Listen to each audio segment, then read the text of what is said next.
Hello, and welcome to another edition of Coffee Talk with immigration attorney Brian D. Lerner. In this particular episode, I'd like to talk about what is unfortunately happening all over right now. There are people who are here on visitor visas or on ESTA visas. Those are ones where they don't even need a visa to come in. They come from countries where it's super easy to get in, but they have to leave in 90 days. And they find they cannot leave the United States at this point.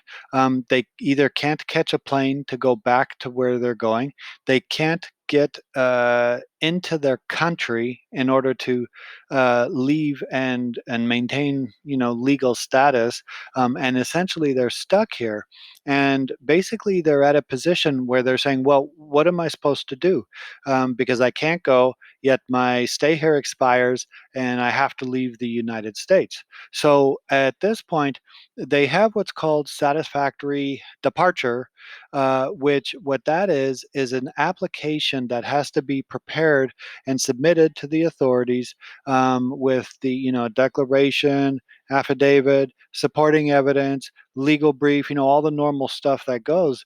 But essentially, what it does is it is a way of getting a 30-day extension if approved. And if it is approved, then you will have been deemed to not go out of status. You will have been deemed to have been in legal status the whole time.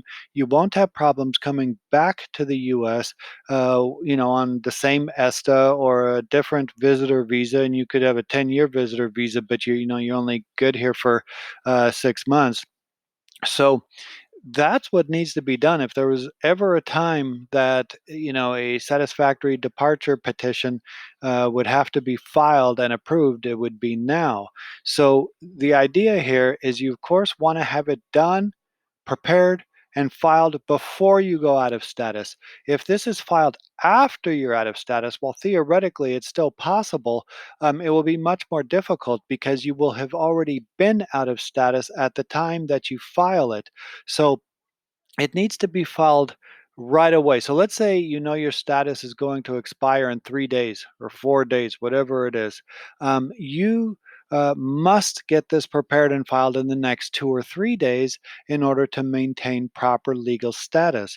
Now, once it is filed, then it may take a while to get the answer, but at least it was properly filed. They don't have any.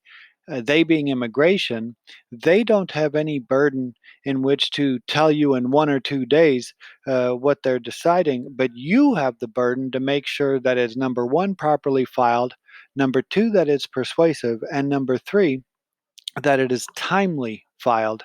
Now, there's not one particular kind of satisfactory departure across the US.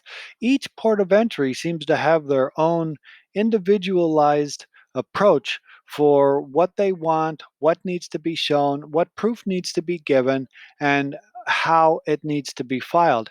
And naturally, that makes it more difficult to do a generalized satisfactory departure petition. But on the other hand, if it's properly researched, it can be done in any manner of proper ways once it gets filed. So don't despair if you can't get to where it is that you need to go.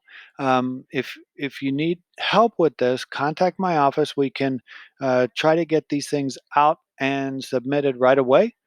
So you don't miss the timeliness of it and have a better chance of success. And if you like the video, click like, subscribe, and more on the coming weeks. Thank you.